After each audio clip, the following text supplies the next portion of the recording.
નમસ્કાર મિત્રો, સ્વાગત છે તમારું અમારી યુટ્યુબ ચેનલમાં। તો મિત્રો, ગુજરાત માધ્યમિક અને ઉચ્ચતર માધ્યમિક શૈક્ષણિક બોર્ડ દ્વારા જે ધોરણ 12 ની પરીક્ષા લેવામાં આવેલ હતી, તો તેનું પરિણામ છે તે આજે જાહેર થવા જઈ રહ્યું છે। તો મિત્રો, આ પરિણામ વિશે આજના વિડીયોમાં આપણે ચર્ચા કરીએ તે પહેલા વિડીયો ગમે તો લાઈક અને શેર કરી દેજો, ચેનલમાં નવા હોય તો ચેનલને સબસ્ક્રાઇબ કરી દેજો। તો ચાલો મિત્રો, વિડીયોની શરૂઆત કરીએ। મિત્રો, દર વર્ષે ગુજરાતમાં ધોરણ 12 વિજ્ઞાન પ્રવાહ અને સામાન્ય પ્રવાહનું જે પરિણામ છે તે અલગ અલગ તારીખે જાહેર થતું હોય છે, પરંતુ આજે પહેલીવાર ધોરણ 12 વિજ્ઞાન પ્રવાહ અને સામાન્ય પ્રવાહનું પરિણામ છે તે બંને પરિણામ એકસાથે જાહેર કરવામાં આવશે।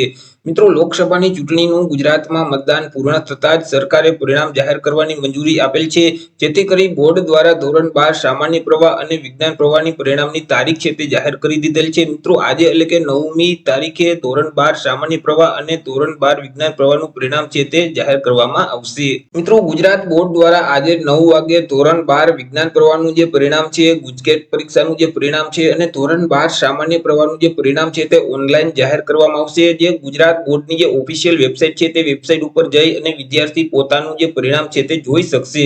તે સિવાય મિત્રો, વાત કરીએ ધોરણ 10 નું પરિણામ છે તે ક્યારે આવી શકે છે, તો ધોરણ 10 નું પરિણામ છે તે પણ આગામી એક સપ્તાહમાં આવી શકે છે, અથવા તો 15મી આસપાસ મિત્રો ધોરણ 10 નું પરિણામ પણ જાહેર કરી દેવામાં આવે તેવી પૂરેપૂરી શક્યતાઓ રહેલી છે।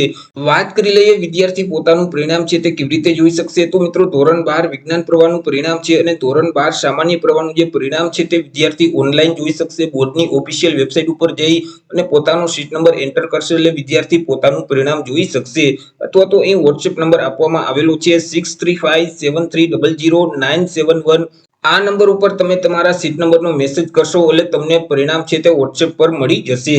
મિત્રો, અહીં માર્કશીટ વિશે ચર્ચા કરીએ તો વિદ્યાર્થીઓને હાલ અત્યારે માર્કશીટ છે તે નહીં મળે, થોડા દિવસો પછી સ્કૂલમાં જઈ અને પોતાની માર્કશીટ છે તે મેળવી લેવાની રહેશે। ઓનલાઈન પરિણામ કેવી રીતે જોઈ શકાય તેના વિશે ચર્ચા કરીએ તો મિત્રો, તમે તમારા મોબાઈલમાંથી અથવા તો લેપટોપ કે પીસીમાંથી કોઈ પણ એક ઇન્ટરનેટ બ્રાઉઝરને તમારે ઓપન કરી લેવાનું રહેશે અને ત્યાં સર્ચ બોક્સમાં ટાઈપ કરવાનું રહેશે જીએસઈબી। જેવું મિત્રો તમે જીએસઈબી ટાઈપ કરી તમે તેને સર્ચ કરશો તો તમારી સામે આ મુજબની એક સ્ક્રીન ઓપન થઈ જશે, કે જ્યાં મિત્રો બોર્ડની ઓફિશિયલ વેબસાઇટ તમને સૌથી પહેલા જોવા મળશે www.gseb.org।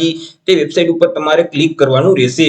જેવું મિત્રો તમે તે વેબસાઇટ ઉપર ક્લિક કરશો એટલે ફરીથી આ મુજબની એક સ્ક્રીન ઓપન થઈ જશે। હવે મિત્રો, અહીં રિઝલ્ટ છે તે ટૂંક સમયમાં જાહેર કરવામાં આવશે। આજે એટલે કે 9 મે 2024 ના રોજ 9 વાગે રિઝલ્ટ ડિક્લેર થશે। મિત્રો, જેવું રિઝલ્ટ જાહેર થશે એટલે અહીં તમને સીટ નંબરનો ઓપ્શન જોવા મળશે, સીટ નંબર એન્ટર કરો એવો ઓપ્શન એક જોવા મળશે। તેમાં મિત્રો તમારે તમારો સીટ નંબર ટાઈપ કરી અને મિત્રો અહીં સબમિટ અથવા તો એક ગો નું બટન જોવા મળશે, તેના ઉપર ક્લિક કરશો તો તમારું રિઝલ્ટ છે તે તમને જોવા મળશે। તો આવી રીતે મિત્રો ધોરણ 12 વિજ્ઞાન પ્રવાહ અને સામાન્ય પ્રવાહનું પરિણામ છે તે આજે બંને પરિણામ એક સાથે જાહેર કરવામાં આવશે। આજે 9 વાગે બંને પરિણામ છે તે જાહેર થઈ શકશે। પરિણામ જાહેર થઈ જશે એટલે વિદ્યાર્થી પોતાનું પરિણામ ઓનલાઈન જોઈ શકશે। તો આશા રાખું છું વિડીયો પસંદ પડ્યો હશે। વિડીયો પસંદ પડ્યો હોય તો લાઈક અને શેર કરી દેજો, ચેનલમાં નવા હોય તો ચેનલને સબસ્ક્રાઇબ કરી દેજો। ફરી મળીશું એક નવા ટોપિક સાથે એક નવા વિડીયોમાં, ત્યાં સુધી જય હિન્દ, વંદે માતરમ।